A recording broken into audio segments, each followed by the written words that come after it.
حبا في هذا الرجل، ما شاء الله. ولانه له موقف مع ربنا هذا يرحمه. الرجل وموقف انساني ربنا يرحمه. في البلاد حتى المجاوره اللي ممكن ما يكونش هو رائد فيها يكون فيها او صح. قائد فيها. يعني لان كل اللي جاي القلوب بيد الله سبحانه وتعالى، ونعم وربنا هو اللي بالله بيوجه الناس، ونعم بالله. فده اللي بيدل على العمل الصالح وحسن الخاتمه. فرحمه الله ربنا عليه، يرحمه. ربنا يرحمه. ربنا يرحمه. بنبدا معاك استاذنا استاذ صبحي، ونبدا الفرق بين الحلم والرؤيه. اتفضل. طيب، بسم الله الرحمن الرحيم، الحمد لله رب العالمين، والصلاة والسلام على أشرف المرسلين سيدنا محمد وعلى آله وأصحابه أجمعين. قبل ما نتطرق للفارق بين الرؤية والحلم، نعرف الأول يعني إيه كلمة الرؤية. الرؤية كل ما يراه الإنسان في المنام، كل ما يرى للإنسان في المنام بالرموز، بكل الأشياء. ولكن أنت سألت سؤال جميل قوي يا أستاذة بشرى. اتفضل. كل ما يرى في المنام له تصنيفات، يعني مش كل اللي الإنسان هيشوفه هيبقى إيه؟ هيبقى رؤية. لا، النبي صلى الله عليه وسلم علمنا بقى حاجة جميلة قوي. قال إيه؟ قال الرؤيا من الله والحلم من الشيطان. وقسم النبي صلى الله عليه وسلم أصناف الرؤيا لثلاث أشياء. قال ورؤيا من الله، وحلم من الشيطان، وحديث نفس. طب ازاي اعرف ان دي رؤيه وان ده حلم؟ جميل. يعني ازاي؟ ما هو واحد ممكن يقول لك ايه، انا شفت كذا كذا كذا ومتاكد انه رؤيه. ان هي رؤيه. طب ازاي ان اللي قدامه يفهم ان دي رؤيه؟ ازاي اقدر افرق بين الرؤيه والحلم وبين الحلم؟ الرؤيه لها دلالات معينه يا استاذه بشرى، اللي هي ايه؟ اولا، اول ما الانسان بيقوم من النوم بيلاقي احداث مرتبه جدا في ذهنه، بيقوم فاكرها كويس. فاكر الاحداث مرتبه، مفيش فيها ايه؟ مفيش فيها تشويش، اي ضباب. مفيش اي ضباب مختفيه معاه. لا مفيش اي حاجه من الكلام. يعني واضحه جدا، فاكر احداثها تمام، ما بتتنسيش لمده ممكن 40 70 سنه. سيدنا يوسف ما شاء الله. طبعا ما شاء الله. طبعا سيدنا يوسف في اول الصوره: اني رايت 11 كوكبا والشمس والقمر رايتهم لي ساجدين. ده دور سيدنا يوسف، كان لسه ايه؟ صبي صغير. تمر الاحداث، ينزل مصر، وكل الاحداث اللي الناس كلها عارفاها، من السجن، من كذا من كذا، وفي اخر النهايه قال يا ابت هذا تاويل رؤياي من قبل دي نحط تحتها 100 خط. كام سنه بقى؟ 40 50 60 سنه، مسافه كبيره قوي، بس لسه احداثها فين؟ في ذاكرته. في ذاكرته. محفورة. طب ثانيه واحده، طب انا عايزه افهم بس حاجه في الحته دي. اتفضلي. يعني انا ممكن الرؤيه ما تتحققش الا بعد اعوام؟ طبعا. وده دليل على سيدنا يوسف في القرآن الكريم. الرؤيا يا أستاذة بشرى ممكن تتحقق تاني يوم، ممكن بعد شهر، ممكن بعد سنة، ممكن بعد سنتين. في ناس كتير يعني. طب سيدنا يوسف لأنه نبي طبعا، فالرؤية ما تحققش إلا بعدها إيه؟ بفترة معينة. طب إحنا كشعب عادي أو كإنسان عادي رؤيتنا تتحقق بعد يعني لما ربنا يأذن ولا؟ هو طبعا سؤالك ما شاء الله مهم جدا. هل في اشياء، يعني ممكن برضو نضيف عليه حاجه، هل في اشياء تسرع وقوع الرؤيه؟ ايوه. يعني ممكن انا مثلا شفت رؤيه، طب امتى الرؤيه تتحقق؟ اول شيء لما تتفسر تفسير صح. لما الرؤيه تتفسر تفسير صحيح، ده بيعجل ايه؟ بيعجل بوقوع. لان النبي صلى الله عليه وسلم يقول الرؤيه في رجل ايه؟ في رجل طائر، في قدم طائر. في قدم طائر معلقه ما بين السماء والارض. فاذا فسرت، لما تتفسر ولما تتشرح كويس ولما الرموز تتفسر صح، الرؤية تتحقق. بس موعد التحقيق مرتبط بإيه؟ مرتبط برضه بإذن ربنا سبحانه وتعالى. الدعاء بيفرق جدا. أنا شفت رؤية كويسة بس لسه إيه؟ ما اتحققتش. الدعاء بيعجل، يعني أقول يا رب ارزقني خيرها، يا رب أنا نفسي الرؤية دي تتحقق. الدعاء ممكن يعجل لك الإيه؟ البشرة الجميلة في الرؤية. طب بمناسبة الحديث اللي هو الرؤية معلقة في قدم طائر تسقط بأول رواية ده، هل دي الرواية الصح ولا يعني مثلا أنا جيت فسرت لواحد مش متخصص وقال لي الرؤية، يعني أنا على المستوى الشخصي كان ليا موقف مع هذا الحديث إن قالوا إن كان في حد فسر رؤية غلط، وكان تفسير الرؤية إن زوجة هذا الرجل يعني اتعلمت منه بعض التفسيرات. فلما راح لها واحد فبيقول لها اين زوجك؟ قالت له ده بره. قال لها طب انا كنت عايزه استفسر منه على الرؤيه. فقالت له طب قول يمكن انا ايه افسر لك الرؤيه. قال لها انت، قالت له اكيد هو علمني ايه تفسيرات الرؤى. فبالفعل الرجل ده ابتدى ان هو يقص عليها الايه الرؤيه بتاعته. لما قص الرؤيه ديت فقالت له ايه، فسرتها له تفسير خطا. فالتفسير الخطا اللي هي فسرته له وقع ما بعدها بحوالي ساعة. جوزها مقابل هذا الرجل فبيقول لها لا حول ولا قوة إلا بالله، ده هذا الرجل إيه؟ دي حاجة أنا قريتها كانت على النت. مم.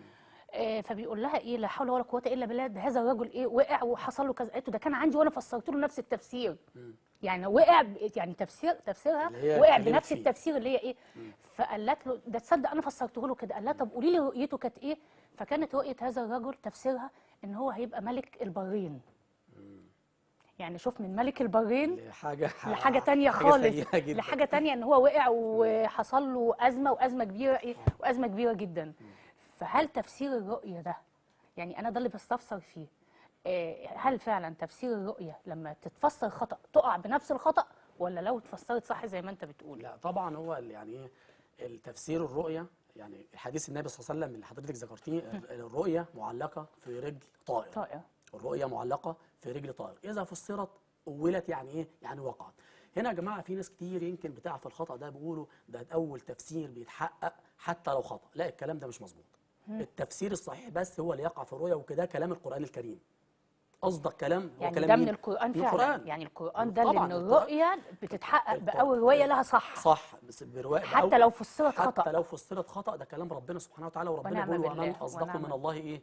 قيلا. قيل. ومن أصدق من الله قيلا، وفي آية ومن أصدق من الله حديثا. الآية اللي ذكرت الكلام ده كله اللي احنا بنستشهد بيها آية في سورة سيدنا يوسف، اللي هي إيه؟ وقال الملك إني أرى 7 بقرات سمان يأكلهن 7 عجاف و7 سنبلات خضر وأخرى يابسات. دي الرؤية المشهورة أوي اللي الناس كلها عارفاها، رؤية الملك. الملك ملك مصر كان معاه سيدنا يوسف، ومعاه الكهنة، ومعاه كذا ومعاه كذا. كل الناس اللي هي فسرت، اللي هم الكهنة اللي حول الملك، فسروا تفسير خطأ، لدرجة إن بعضهم قالوا إيه؟ قالوا أضغاث أحلام. ده حلم، ده تفسيره كذا. كل الكلام لم يقع. امال اللي وقع وتفسر صح لما سيدنا يوسف فسر تفسير صحيح للرؤية العجيبة ديت، فعلا وقع التفسير الصحيح. بمعنى نستشهد برضو بحاجة. في حاجة يا أستاذة بشرى، يعني مثلا لو في باب قدامنا وفي معانا مجموعة مفاتيح، أي مفتاح يفتح الباب ده؟ المفتاح بتاعه. الله ينور عليك، المفتاح بتاعه. فكل رؤية لها إيه؟ لها مفتاح. المفتاح بتاع الرؤية هو الإيه؟ هو التفسير الصح للرموز. سيدنا يوسف فكر كويس، بص للرؤية لما الراجل اللي هو كان معاه في السجن ذهب لسيدنا يوسف، بص للبقرات السمان والبقرات الضعاف، بص للسنبلات الخضر، بص للسنبلات اليابسات، طلع الرؤية تفسيرها صح، اللي هي طبعا لسه هنتكلم عليها بعد كده. يعني رؤية سيدنا يوسف تعتبر أشهر رؤية في القرآن؟ يعتبر من أشهر الرؤى في القرآن رؤية سيدنا يوسف، ورؤية سيدنا إبراهيم مع سيدنا مين؟ مع سيدنا إسماعيل. اللي هي بتاعت الكبش وبتاعت الكبش. كان في حد كلمني قريب بيقول لي يا أستاذ صبحي، أنا شفت إن أنا كان واحدة إن أنا بذبح بنتي، وأنا خايفة جدا من الرؤية ديت والله، وطمني وكده. قلت لها والله الذبح في القرآن الكريم، أو الذبح لما ندور كده في سياق القرآن الكريم هنطلع في سورة الصفات اللي هي قصة مين؟ قصة سيدنا إبراهيم مع سيدنا إسماعيل. يا بني إني أرى في المنام أني أذبحه. قالت لي يعني حاجة حلوة ولا حاجة؟ ده أنا خايفة على البنت، هل أنا أذبح بنتي يحصل لها حاجة؟ قلت لها لا، أنت إن شاء الله ربنا يرزقك بولد. قالت ده فعلا أنا حامل. هي بنفس النص، انا والله ما كنت اعرف عنها اي حاجه. قالت ده انا فعلا حامل يا استاذ صبحي، والدكتور قال لي ولد. انت عرفت ازاي؟ قلت لها عشان ربنا لما امر سيدنا ابراهيم بذبح ولده، طبعا هو ما ذبحش سيدنا اسماعيل، ده ربنا نجاه وفداه بكبش كبير. وبعد كده قال في سياق الايات ايه؟ قال وبشرناه باسحاق. يعني بعد ما ربنا نجى اسماعيل، ربنا رزق سيدنا ابراهيم بايه؟ بولد تاني. قالت فعلا انا رحت للدكتور وربنا فعلا واتاكدت من الصوره ان انا حامل في ولد، ومتشكره جدا، كنت فرحانه جدا. شوفي سبحان الله، لما التفسير الصح يتفسر صح للرؤيه، بيبقى ممكن يكون غير اللي ايه؟ اللي في ذهن الانسان خالص. طب نعمل ايه لما احنا نشوف رؤيه مفزعه؟ يعني ساعتها نقول مثلا ان دي اضغاث احلام، او ما هو لفظ، يعني ايه لفظ اضغاث احلام؟ يعني بسمع اللفظ ده كتير جدا، لكن ناس كتير ما تعرفش يعني ايه لفظ اضغاث احلام. طبعا لو رجعنا تاني هنرجع للسؤال الاولاني يا استاذه بشرى، اللي هي الفرق بين الرؤيه والحلم. وده سؤال مهم جدا في علم الرؤى. الرؤيه قلنا النبي صلى الله عليه وسلم يقول الرؤيه منين؟ الرؤيه من الله. رساله ليك ببشرى او ايه، او تحذير. يعني يا اما بشرى ربنا بيبشرك بشيء، يا اما بيحذرك من حاجه تاخد بالك منها. ولسه برضه هنتطرق للموضوع ده. هل انا ممكن لو في حاجه مفزعه او حاجه لا قدر الله كارثه هتحصل، ممكن اردها؟ يعني ممكن اعمل حاجات الرؤيه ما تحققش؟ طبعا، ده كله في علم طب في ايه علم اللي الرؤى. ايه الحاجات دي يا شيخنا ايه اللي الحاجات ممكن دي؟ استاذنا؟ اخد بس السؤال الاول يا استاذه بشرى، اللي هو ايه، اللي هو اضغاث احلام. اضغاث احلام. ولو شفت حاجه مفزعه، ودي بتحصل مع ناس كتير قوي، كتير كتير كتير جدا. كتير مننا. كتير. او مثلا اخاف اشوف مثلا ده في حاجه تحصل لابني، للبنت، في حاجه تحصل في البيت، في كارثه، في كذا. النبي صلى الله عليه وسلم علمنا يا جماعه عليه افضل حديث لو الصلاه مشينا والسلام. عليه كلنا هنرتاح. اللي هو ايه اللي هو بقى؟ ايه بقى؟ اللي هو حديث النبي صلى الله عليه عليه افضل وسلم: الصلاه والسلام. اذا راى احدكم ما يكره. نركز كلنا في الحديث هنرتاح. اذا جميل. راى احدكم ما ايه؟ ما يكره. ما يكره يعني ايه؟ يعني حاجه مفزعه، حاجه مفزعه. حاجه بتخوف، حاجه هتحصل مشكله للانسان. اذا راى احدكم ما يكره فليتعوذ. اول ما يقوم من النوم يعمل ايه؟ ها؟ يتعوذ يتعوذ بالله يعني من يقول ايه؟ الشيطان الرجيم. اعوذ بالله من الشيطان الرجيم. يعني بلجأ لمين؟ لربنا. انا بلجأ لربنا سبحانه لربنا. وتعالى. بحصن نفسي، بقول يا رب. يعني لو انا شفت اي رؤيه مفزعه اقوم من النوم اقول اعوذ اول بالله من شيء الشيطان الرجيم. اول شيء، ما طبعا وغالبا بيبقى الاحلام دي مفزعه. الشيطان بيبقى بيخوف الانسان، يعني عايز ايه؟ عايز يفزعه، عايز يخوفه، عايز يشغله على اولاده، عايز يشغله على عمله، عايز يحسسه ان في ايه؟ ان في كارثه هتحصل. فالنبي صلى الله عليه وسلم بيقول لك اول حاجه تعملها فليستعذ بالله. اول حاجه تقوم اعوذ بالله من الشيطان الرجيم، تمام؟ وليتحول عن جنبه الذي كان ينام عليه. يعني لو هو نايم على الجنب اليمين الله ينور عليك. ينام على الجنب كان الشمال. نايم على اليمين، اتحول على الشمال. طب ايه الهدف؟ ايه الهدف يا رسول الله؟ يعني ايه يعني اكيد كل حاجه مع الرسول ان الرسول صلى الله عليه الصلاة وسلم والسلام اوصى ان احنا ننام على جنبنا على جنب الايمن. اليمين. جميل. أيوة. جميل فعلا. احنا طبعا دي وصيه النبي ودي من هدي النبي. أيوة. ولكن في النقطه دي بالذات لازم نتحول. ليه بقى يا رسول الله؟ النبي صلى الله عليه وسلم كان يا جماعه بيحب التفاؤل، بيحب الفأل الحسن. فبيقول لك غير الجنب اللي انت عليه، عشان لو ايه اللي المفروض انت شفت حاجه ايه خايف منها، فبتتحول بتديها ايه؟ بتديها ظهرك. معناه ان الحاجه دي مش ايه؟ مش هتحقق مش خلاص. هتحقق. هتتحول من الشر، انت بتتحول من جنبك، بتتحول من الشر للايه؟ للخير. للخير. فكده دي حاجه. وبعد كده وليتفل عن يساره، ينفخ كده عن شماله 3 مرات. وده حديث النبي صلى الله عليه وسلم. وختم الحديث الرسول بحاجه رائعه قوي يا استاذه بشرى. ايه؟ قال فانها لا تضره. يعني لو عمل ال3 حاجات دول فانها لا تضره، يعني لو مش شاف هيحصل له الحاجه دي حاجه، مش خلاص مش هيحصل له هيضره حاجه. اي حاجه. طب ده حاجه. طب لو حكى الكلام ده، لو طلع بقى الناس ومصر ان هو انا شفت كذا يا جماعه، ممكن يحصل له مشكله. يعني لو اصر ان هو يحكي. طب بص يا استاذنا، في ناس يعني انا اعرفهم شخصيا لما بيبقى جواهم حاجه ما بيقدروش يخبوها، فبتبقى حاجه قلقاهم فعايزين يحكوها، عايز فده من يحكيها. نوع الفضفضه. فانت بتقول دلوقتي ان اللي هو حكى هتحصل. فانا قصدي كلامي ان في ناس اصلا بتبقى بتحكي مش بهدف الحكي، هي بهدف ان هو يريح نفسه، ان اللي قدامه بيرتاح له قوي، او صديق حسن تمام. بيرتاح جميل. له جميل. وعايز ان هو يفضفض معاه. جميل. جميل يا استاذه بشرى. اتفضل. لازم يا جماعه نعرف من اداب الرؤيه ومن اداب التعبير، اوعى تقص رؤياك لاي حد. ده شيء مهم جدا. انت فتحت باب من ابواب العلم. اوعى تقص رؤياك لاي حد. ممكن تحكي الكلام، ممكن تحكي يعني رؤيتك مثلا لحاسد وانت ما انتش عارف هل الرؤيه فيها حسد حاقد او حاسد، او حقد. يعني فلازم اكون عارفه ان اللي قدامي ده بيحبني. يا بني لا تقصص رؤياك على اخوتك فيكيدوا لك، يعني اخواته إيه؟ نفسهم غاروا منه. وفعلا هو ده بالفعل اللي حصل. حصل حسد وحصل كذا، وفعلا وشفنا الكلام اللي حصل لسيدنا يوسف. ففعلا الانسان لازم لا تقصها الا على لبيب او حبيب. لبيب يعني انسان ذكي. طب حبيب يعني انسان بيحبك مش هيحسدك. وبرضه نرجع تاني ناكد، لو حاجه فيها حاجه سيئه انت حاسس ان هي حاجه مش كويسه، طلع صدقه وما تحكيهاش. طب نقف عند الحته دي. اتفضلي. اعزائي المشاهدين، فاصل ونرجع لكم تاني، استنونا. ورجعنا لكم بعد الفاصل وبنواصل لقائنا مع ضيفنا استاذ صبحي عبد العزيز، مفسر الاحلام والرؤى وتفسير الاحلام ما بين الرؤى والخيال. نكمل مع حضرتك استاذ صبحي. في رموز يعني في الرؤيه بتدل على ان الرؤيه دي فيها سحر. طب تمام يا استاذه بشرى، بس هو التعديل بس صبحي غنيم مش صبحي عبد العزيز. طب تمام. اسفه جدا. لا مش اسفه مشكله. جدا. طب بص يا ست الكل، اتفضل. طبعا سؤال يعني ما شاء الله، سؤال انت اسئلتك مهمه جدا وبتفتح برضو ابواب كتير لناس. النقطه دي شاغله ناس كتير قوي، اللي هي موضوع السحر. اللي هو موضوع السحر، لان تعتبر اكتر الناس دلوقتي يعني لما عاد يحصل لهم اي حاجه يقول لك ده انا محسود، يقول لك ده انا فيا كذا، انا محسود، ده انا مسحور. فايه ايه العلامات اللي مثلا اشوفها في رؤيه، اللي يشوفها او إن الشيخ يفسرها إن هو يقول ان الشخص ده مسحور؟ تمام. جميل. اولا يعني موضوع الحسد والسحر. طب قبل ما حضرتك تبدا معايا مداخله. مين؟ السلام عليكم. عليكم السلام. حضرتك مدام اسماء. اسماء، اتفضلي يا اسماء. أنا عايز أسأل الدكتور، بس حضرتك أنا بحلم دايما إن أنا بشوف جوزي، إن أنا عروسة ولابسة الفستان، وكل مرة ببقى بتجوز، بس ببقى بتجوز جوزي. بس جميل. الحلم ده دايما بشوفه يعني مرة أو اتنين. يعني فهمت. الحلم ده اتكرر معاكي كذا مرة يا اسماء؟ ببقى في فستان الفرح وبلاقي إن العريس هو جوزي، يعني بيتكرر دايما. طب أس- حضرتك عايز طب تسألها اي بص يا سؤال يا اسماء، شيخنا؟ نعم. بعد الرؤيه ديت هل ربنا رزقك بولد؟ أنا عندي ولدين.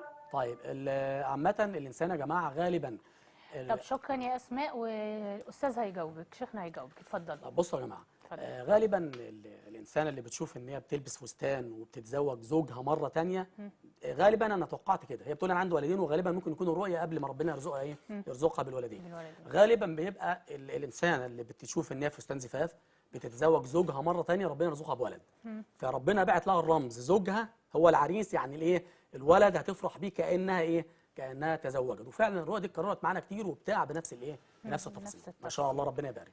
ربنا يبارك يا رب. طيب نكمل سؤالنا. ايه الحاجات اللي بنشوفها في الرؤية اللي لما نشوفها نقول ان الرؤية دي فيها سحر؟ طيب تمام. اولا لازم يا جماعه نأصل، هل فعلا في حاجه اسمها حسد، وهل في حاجه اسمها سحر؟ طبعا ده الاشياء دي ذكرت فين؟ في القرآن ذكرت في القران الكريم، ما وفي نقدرش السنة، ننكرها. في السنة وفي والقرآن. السنه، القران والسنه ما نقدرش ننكرها. القرآن وثقها والسنة وثقتها. يعني عندنا مثلا في اشهر سوره، اشهر سوره اسف، اللي هي سوره الفلق، ربنا بيقول ومن شر حاسد اذا حسد. يعني ربنا بينبهنا كلنا ان احنا نستعيذ من الحسد. وذكر ايات كتير في السحر مع سيدنا موسى، تمام، قال موسى ما جئتم به السحر ان الله ايه سيبطله. طيب الانسان يا جماعه ازاي يعرف ان انا مسحور يا استاذ صبحي من رؤيه؟ يعني هل فعلا في رموز ان انا تدل ان انا ممكن يكون مسحور؟ والشيء ده شاغل ناس كتير قوي. بصوا يا جماعه، غالبا رؤيه الثعابين يا استاذه بشرى، التعابين لما يكون انسان بيشوف تعابين كتير، التعابين خاصه تعبان مثلا اسود، خاصه لو الاسود ممكن يكون رمز السحر سفلي. ثعبان اصفر، الاصفر اللون الاصفر مرتبط بثعبان ممكن يكون غالبا سحر مرتبط بمرض.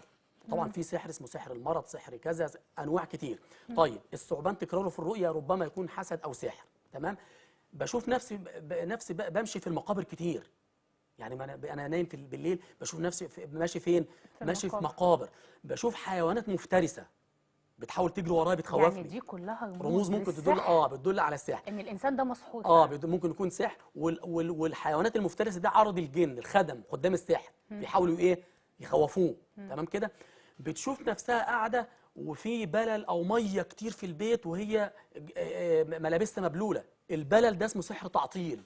الانسانه مثلا لو انا هدومي مبلوله اعرف امشي في الشارع؟ لا. ده بيسمى يعني ناس عاملين له مثلا بوقف الحياه، الله ينور عليك، بانه ما يتعطل في اموره تتعطل، يتعطل في شغله، سحر ما اسمه يتقدمش. اسمه سحر تعطيل. اللي تبقى قلنا التعابين، الحيوانات المفترسه، اللهم صل على سيدنا محمد، البلل الكتير، كل الاشياء ديت رموز بتدل ايه، ان في حسد او سحر. بيشوف نفسه او نفسها بتسقط من مكان عالي، بتاع من مكان عالي دايما وبتقوم مفزوعه، ده دليل على السحر؟ ده دليل السحر او الحسد. ممكن يكون حسد، يعني الاثنين سيان، ده او ده، يعني سواء محسود او سبحان الله. الحسد احيانا بيكون اقوى من السحر، اقوى من السحر. ناس كتير يمكن ما تعرفش المعلومه ديت. النبي صلى الله عليه وسلم بيقول ايه، بيقول العين حق، وان العين لا تدخل الرجل القبر. العين ديت ممكن في عين بتدخل الراجل الايه، القبر، والجمل القدر. في رمز في الرؤيه ممكن انت لو شفته تعرف برضه، لو شفت حد بيطلع منه شرار، يعني شفت انت في الرؤيه عين طالع منها ايه، زي حقد او حسد، او شفت حد بيصوب عليك رصاصه، بيضربك بايه، بطبنجه مثلا وطالع منها، لو الرصاصه جت فيك يبقى العين ايه، وصلت لك واثرت. طب لو انت يبقى مثلا العين صابتك، العين صابتك. لو انت مثلا يمين او شمال والرصاصه ما جاتش فيك، يبقى انت دليل ان انت ايه، متحصن باذكار الصباح والمساء. طب في حاجه مهمه انت سالتي فيها يا استاذه بشرى، اللي هي ايه، احنا بنقول كده الصبح الرموز بتاعت السحر ان موجوده. طب هل في رموز للعلاج؟ ده كنت هسالك فيه، اللي انا بقول لك طب ايه الرموز اللي ممكن ان احنا نتعالج، بس بعد ما ناخد المكالمه دي. معايا تليفون، مين؟ الو. الو، ام محمد معانا من القاهره، اتفضلي. السلام عليكم. عليكم السلام. ورحمه الله. اتفضلي يا ام محمد. حضرتك ممكن اكلم ممكن اكلم مفسر الاحلام؟ اتفضلي يا اتفضلي. اتفضلي. استاذ صبحي غنيم. ماشي. بقول لحضرتك انا عندي مرات اخويا، كان شافت في الحلم ان هي ووالدتها واقفين في مكان وفي 3 فيران حواليهم. 3 ايه؟ 3 فئران. تلات- تمام، انا 3 سامع. فيران. يعني هي والدتك في مكان وفي 3 فئران. لا، هي ومامتها هي. مامتها، طب تمام. اتفضلي. كملي. ايوه، بس مامتها مش خايفه، هي اللي خايفه من الفيران وعمال تهش فيهم ومش راضيين يمشوا. مم. طب المكان فين يا ام محمد؟ اللي قلتي فين المكان الفئران؟ في شقتها. في شقتها هي. شقة مرات في شقه اخوكي؟ والدتها. في شقة مرات اخوكي؟ لا، في شقه امها هي. في شقة يعني أمها. مرات اخوكي شافت في شقة مامتها الحلم ده. ايوه. طب اسالك سؤال بس يا محمد بعد اذنك. اتفضل. سامعاني؟